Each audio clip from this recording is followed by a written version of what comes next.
سبيل الدموع سبيل مريح تنهدى يا صاحي كي تستريح. Teman-teman sekalian yang dirahmati Allah Subhanahu wa taala, yang semoga selalu dijaga hatinya oleh Allah Subhanahu wa taala agar selalu thiqah billah, agar selalu percaya dan yakin kepada Allah Subhanahu wa taala. Karena kelemahan kita itu berawal saat kita mulai meragukan Allah. Dalam segala dinamika hidup, kita selalu butuh Allah.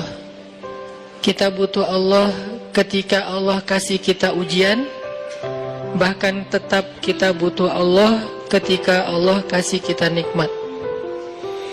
Kalau kita butuh Allah saat diuji, agar kesabaran kita terjaga. Karena orang yang tidak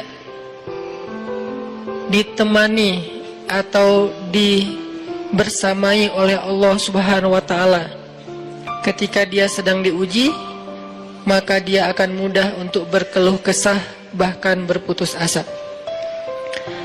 Kebersamaan Allah kepada dia saat dia diuji itu adalah Allah Subhanahu wa taala menghibur hatinya. Allah Subhanahu wa taala menenangkan hatinya. Allah Subhanahu wa taala menghidupkan hatinya dengan nikmat iman.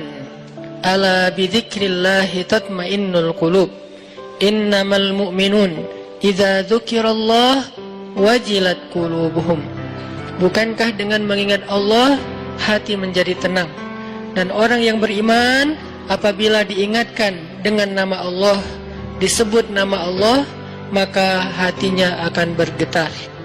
Ini bentuk Allah membersamai hambanya ketika dia dalam keadaan diuji. Allah menghiburnya dengan kalimat, Alam yajidka yatiman fa'awa, wa wajadaka dhallan fahada, wa wajadaka ailan fa'aghna. Allah menghiburnya dengan kalimat, Inna a'tainakal kautsar. Allah menghiburnya dengan kalimat, Kalla saya'lamun, summa kalla saya'lamun. Allah menghiburnya dengan kalimat, La tahzan, innallaha ma'ana. Ini adalah ketika Allah membersamai seorang hamba saat dia dalam keadaan diuji. Allah membersamai hamba juga ketika dia dalam keadaan diberi nikmat. Karena tanpa itu, maka seseorang akan jatuh justru kepada dosa-dosa karena dia mendapatkan banyak kenikmatan hidup.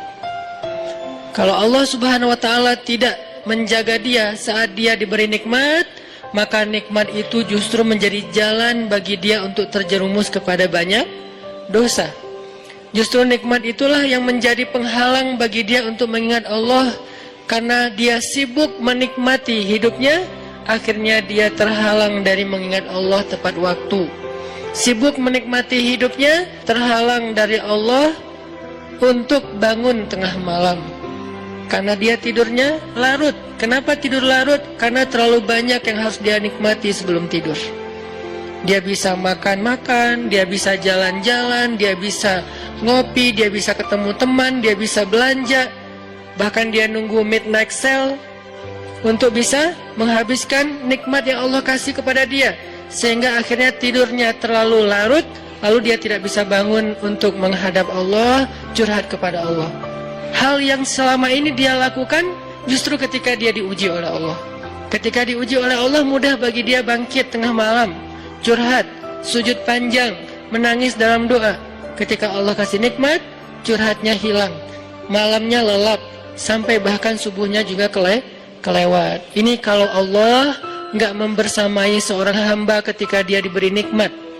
Sehingga orang yang seperti ini, kalau dalam keadaan seperti ini terus-menerus dalam jangka waktu yang lama, nanti dia akan terjebak di dalam istidraj.